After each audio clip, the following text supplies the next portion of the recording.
সেদিন রাস্তায় পল্টুদার সাথে দেখা। আমি পল্টুদাকে জিজ্ঞেস করি, আরে পল্টুদা, এই ভর দুপুরে কোথা থেকে আসছো? পল্টুদা বলে, আর বলো না ভাই, হসপিটাল থেকে। বলে, হসপিটাল থেকে কেন?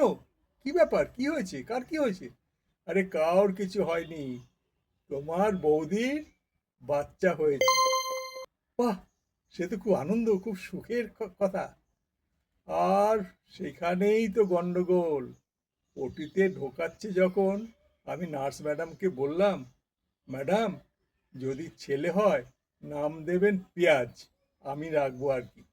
আর যদি মেয়ে হয় তবে নাম রাখবো শশা।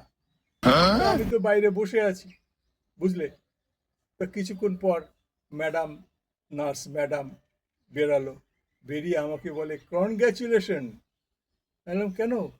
বলুন বলুন, তাড়াতাড়ি কি হয়েছে? বলে, আপনার তো স্যালাড হয়েছে।